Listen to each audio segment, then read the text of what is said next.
Dans cette vidéo, tu vas apprendre et tu vas comprendre c'est quoi le PIP.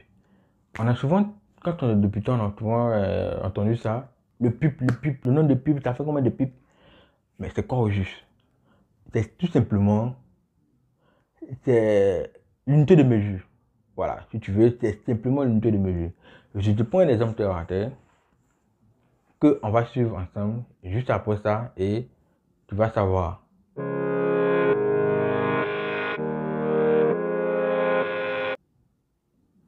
Ok, nous sommes de retour, je me présente, je suis Amané Jacques, je suis le gérant de Africa Digital Business.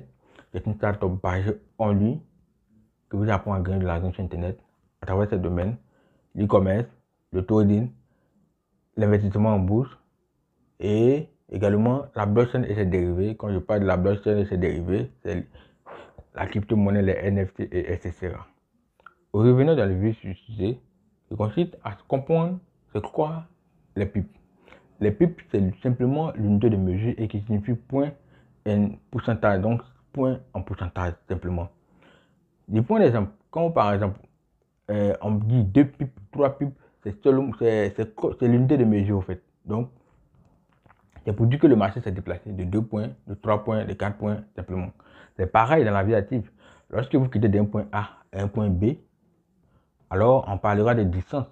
Donc, il a fait 10, peut-être 10 km, 100 km, 10 mètres, 100 mètres. Donc, vous voyez que c'est en quelque sorte l'unité de mesure simplement. Il n'y a rien d'extraordinaire là-dedans. Donc, comme vous entendez, PIP, soit, mais dans la vie active, on ne peut pas faire des distances négatives, mais on peut faire moins 2 PIP, moins 3 PIP, moins 4 PIP, hein, sur le forest, et cela signifie également que tu es en train de perdre de l'argent.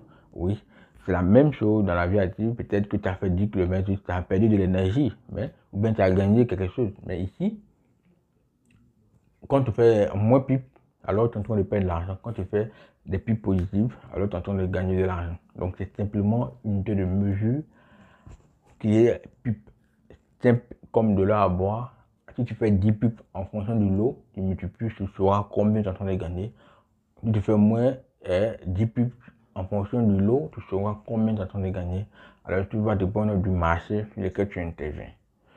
Alors, si cette vidéo t'a plu et que tu as aimé, n'hésite pas à me laisser des pouces bleus et de t'abonner, ainsi de partager et de commenter si tu n'as pas compris quelque chose. Je vais prendre le plaisir de te répondre. On se retrouve à la prochaine.